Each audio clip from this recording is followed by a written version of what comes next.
Bonjour à vous tous et bienvenue de retour sur cette chaîne Perles de sagesse pour une terre d'harmonie. Je suis très heureuse de vous retrouver aujourd'hui pour ce thème qui s'est présenté en moi ces derniers jours comme un appel à prendre la parole et à partager sur ce sujet que j'ai intitulé « Sortir de la blessure et changer de plan ». Alors soyez vraiment les bienvenus, prenez place dans cet espace de partage. Avec ce thème, je voulais faire référence au cheminement qu'on peut avoir quand on marche notre chemin de vie, qui devient à un moment donné un chemin de guérison, parce qu'on confronte nos blessures, parce qu'on confronte des impasses, des difficultés. Alors à un moment donné, on entre dans des démarches de développement personnel, comme on appelle ça d'une manière très globale, et puis on va creuser un peu d'où partent à l'intérieur de soi les disharmonies, les blocages, les impasses qu'on peut vivre à l'extérieur. Alors cette démarche de développement personnel, je l'ai moi-même traversée de longues années et elle est très intéressante parce que justement, elle va nous inviter à aller regarder à l'intérieur, à reprendre un peu le volant de notre véhicule, à cesser de subir les événements comme une fatalité envers laquelle on ne peut rien, et puis à aller commencer à démêler, à éclairer avec la conscience tous les matériaux que l'on porte en soi, qui peuvent générer des disharmonies, des mémoires douloureuses, traumatiques, des espaces de blessures qui remontent à l'adolescence, à l'enfance, ou bien présents dans notre lignée, dans notre arbre généalogique, ou bien encore dans d'autres vies. Tout ça étant généralement très lié dans le grand continuum de conscience qui lie les différentes incarnations de notre âme et la progression que notre âme vit d'incarnation en incarnation. Alors voilà, dans un premier temps, on éclaire tout ça et on peut se tourner vers les 1001 pratiques, méthodes et outils du développement personnel qui existent pour aller éclairer et apaiser un peu ces espaces blessés en nous. Il y a pour moi, à un moment donné, vraiment une grande importance à passer à autre chose, à un autre plan. Parce que sans quoi, on va rester dans cet espace de blessure et en croyant la travailler, en croyant faire des démarches, des pratiques, des soins, des séances thérapeutiques pour l'apaiser, finalement, on reste le nez dessus, finalement, on reste focus dessus, attaché, accroché à elle, et il me semble qu'on la fait perdurer. Et ce faisant, on reste dans le plan de la personnalité qui est attaché, identifié à ses blessures et qui reste dans un monde, dans un plan de conscience très duel, très limité, très limitant. À un moment donné, pour moi, c'est vraiment très précieux de sentir l'autre plan qui existe en tout un chacun, qui n'est pas celui de la personnalité avec toutes ses dualités, ses forces, ses faiblesses, ses traumas, ses qualités, ses désirs, ses aversions, qui n'est pas ce plan-là, mais qui est celui du plan de l'être, du plan du divin en nous. Et ce plan-là, comme j'en ai déjà parlé, de l'être véritable, il est toujours pur, toujours intact. Il est exempt de tous les défauts, de toutes les blessures, de toutes les marques qui ont marqué le plan de l'âme et le plan de la personnalité et les différents corps, physiques, émotionnels, mentaux, etc. Le plan de l'être, il est vraiment toujours pur, toujours intact. Et cet espace de grande pureté, il est toujours là en nous. Il existe en tout être humain. Seulement, pendant tout un temps, ce plan-là est complètement voilé, on n'y a pas accès, on est restreint, cantonné dans l'état de conscience ordinaire, qu'on pourrait dire un peu inférieur, et peut-être à des moments, on a des petits aperçus d'un autre plan, de ce plan divin, ou bien on pressent qu'il y a quelque chose d'autre. Mais voilà, ça va faire des petites ouvertures de ce voile et puis ça se referme et on retourne dans l'espace de la blessure. Alors c'est un cheminement qui, il me semble, qui est assez logique, assez normal. On va petit à petit lever les voiles et petit à petit se rapprocher de ce plan divin. Mais je crois qu'on peut aussi induire le rapprochement, le contact avec cet être divin, avec ce plan divin, et créer un espace en soi pour que cet être divin, il prenne le premier plan et que petit à petit, ce soit lui qui dirige notre vie. Et pour ça, il faut qu'il y ait un espace à l'intérieur, il faut qu'il y ait une disponibilité à l'intérieur.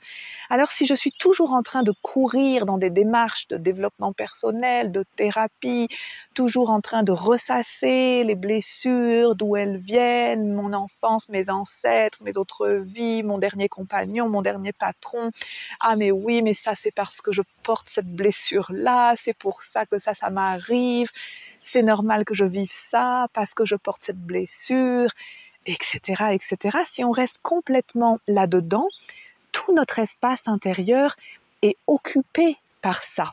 Il est même rempli de cette agitation et de ce scénario qu'on ressasse dans tous les sens et qui prend toute la place.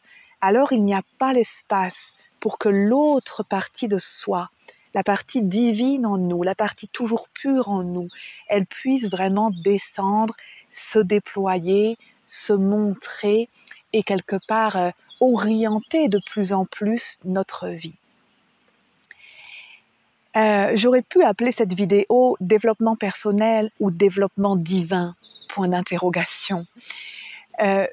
Parce que pour moi, le développement personnel, avec tous ces outils, comme je disais, y compris tout ce qui concerne la loi d'attraction, on nous dit qu'il faut avoir des pensées positives, que c'est à nous d'attractionner notre plus bel avenir, il faut faire nos demandes, etc. Et je suis d'accord avec ça. Et à la fois, là aussi, je crois qu'il y a un risque que notre personnage, avec ses limitations, avec son champ de conscience restreint, avec notre mental un peu cantonné par des croyances limitantes, c'est lui qui essaye d'attractionner. Alors il va dire « je souhaite ça, il faudrait que je puisse vivre ça, ah, ce serait telle solution qui me rendrait heureux, telle situation, alors je vais demander ça. » Et là encore, le personnage avec ses limitations occupe tout l'espace. Il croit savoir ce qui serait le mieux pour lui. Et c'est avec ça qu'on fait nos demandes, nos intentions, nos attractions, etc. Or, le personnage en nous, il est bien incapable de savoir la magnificence qui est contenue dans le noyau divin en nous et dans le plan divin prévu pour nous dans ce noyau. Dans mon expérience, j'ai pu vraiment plusieurs fois vivre que les plus grands cadeaux que la vie m'a menés, qui vibraient sur cette fréquence divine, étaient bien plus grands et bien au-delà de tout ce que ma petite tête aurait pu imaginer. Même dans mes imaginations les plus belles, je n'aurais jamais pu imaginer tant de beauté, tant de fluidité, tant de cadeaux sur les plans matériels, sur les plans relationnels, sur les plans professionnels, sur les plans spirituels, etc. Je n'aurais pas été capable de l'imaginer. Donc, si je m'étais cantonnée tous les jours à répéter mes intentions et mes attractions avec les petites limitations de mon mental, je n'aurais pas pu recevoir ces cadeaux. Il faut qu'il y ait un espace disponible, un espace ouvert et une posture intérieure qui est celle de, quelque part, je m'en remets au divin, non pas à un Dieu extérieur ou je ne sais quoi, mais au divin en moi, à cette force divine, à cet état de conscience supérieur. Je m'en remets à cet endroit-là. Je m'ouvre à créer un bel espace, un beau réceptacle pour que les les impulsions de cette partie divine en moi puissent descendre et toucher mon réceptacle, toucher terre à travers moi, toucher ma vie quotidienne. Et ce réceptacle, pour permettre à ces impulsions de descendre, il se doit d'être le plus calme, le plus tranquille, le plus ouvert possible. Juste un espace pur, tranquille, calme, confiant, qui porte une foi dans ce plan divin, et dans ce calme, cette tranquillité et cette confiance et cette foi, ce plan divin va pouvoir descendre et me rejoindre.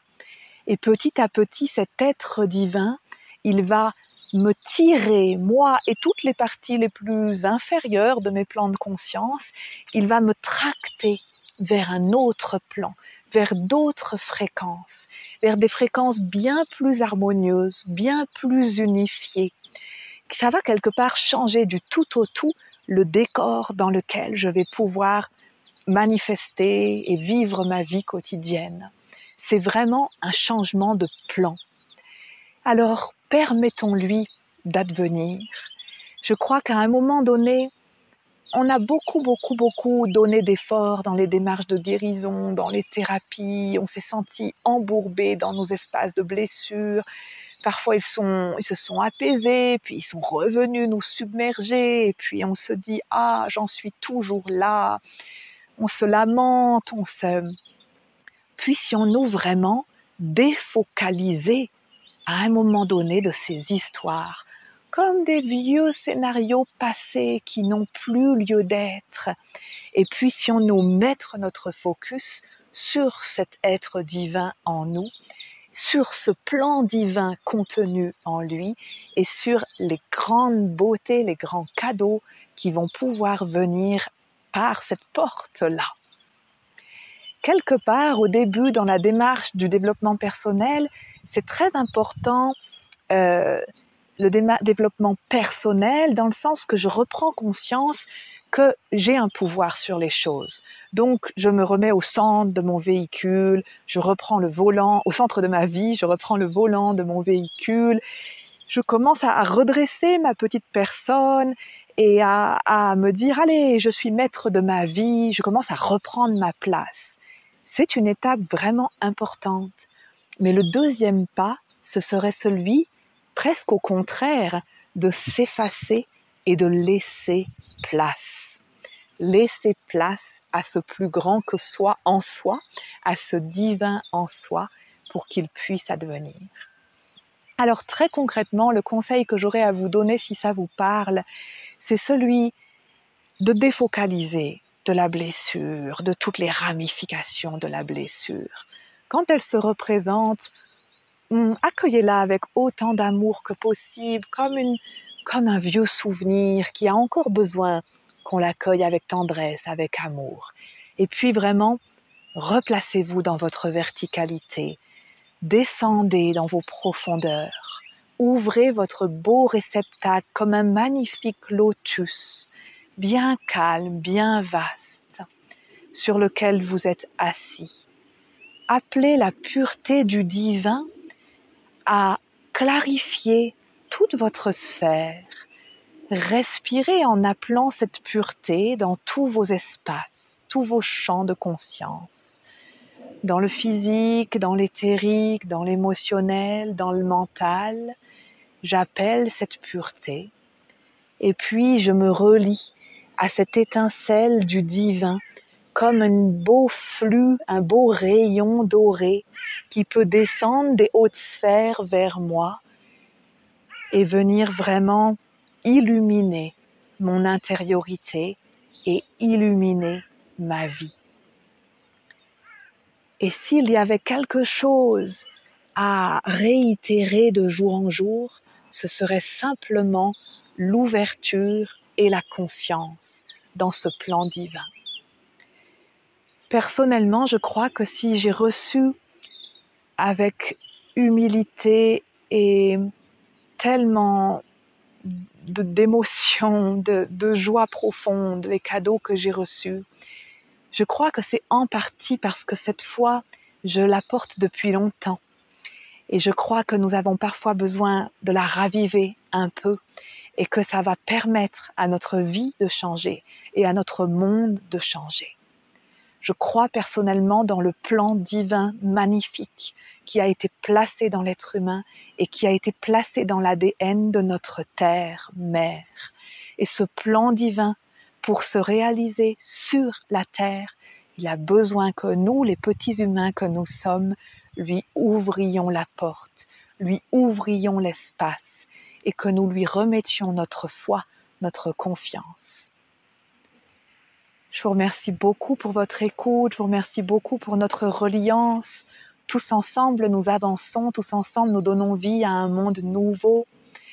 Avec toute ma confiance, je vous salue, je vous souhaite un très beau cheminement et je vous remercie pour vos commentaires, pour vos likes, pour vos partages qui m'encouragent à continuer la transmission de ces messages.